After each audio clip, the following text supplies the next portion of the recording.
What's positive for American agriculture? I'll tell you. I've got a few videos on this very subject because it occurred to me that my messaging lately has sounded a bit dour.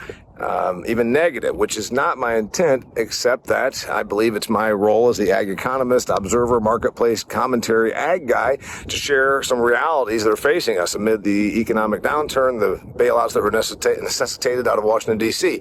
But what's positive? Meat consumption. I want you just to take these numbers. We're going to be around 58 plus pounds of beef consumption in the United States of America in 2025. That is after prices have roughly doubled in 5 years. It means the consumer has stayed with us. Forever in ag economics, we were told that beef, of all things, had an elasticity of demand, meaning as prices go up, people could flex away from it and trade down. We talked about the protein trade down effect. You go from steak to burger to pork chops to sausage to chicken to peanut butter, or whatever.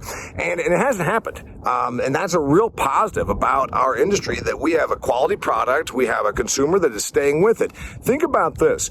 The numbers that I just said, 58 pounds roughly per American per year of beef consumption, 50 pounds roughly of pork consumption per year, about 100 pounds of chicken, and 16 pounds of turkey. And that's not counting in the seafood. You've got like 16 pounds of seafood, dominated mostly by salmon and shrimp. So you're talking about pushing 240 pounds of meat consumption if you include the seafood proteins. This is a very positive thing for American agriculture because we burn through a tremendous amount of corn, soy as feedstuffs for these animals.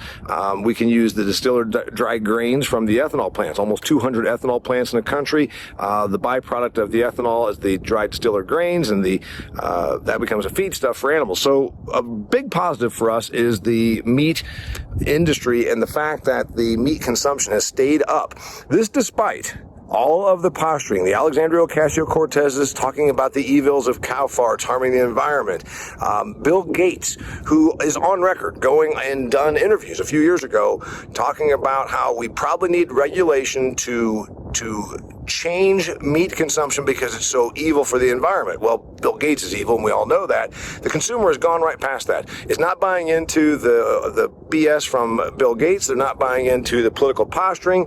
The whole vegetarian population that's growing is a farce. That is not true. There are about 6 to 8% of the population that claim to be vegetarian, but really they're flexitarians, which means they just want to talk about what they eat. And the reality is they do eat animal protein. They just have to, at the coffee shop with their friends, say, oh, I don't eat this and I do eat that. So the reality is less than 2% of the population is anywhere close to actually being vegan and vegetarian strictly. And we've got a real growth opportunity here in front of us. You want to talk about what's positive for American agriculture? Let's talk about meat. Damian Mason, I speak on stages all over North America and right here online about the world's most important industry, the business of agriculture. Thank you for tuning in.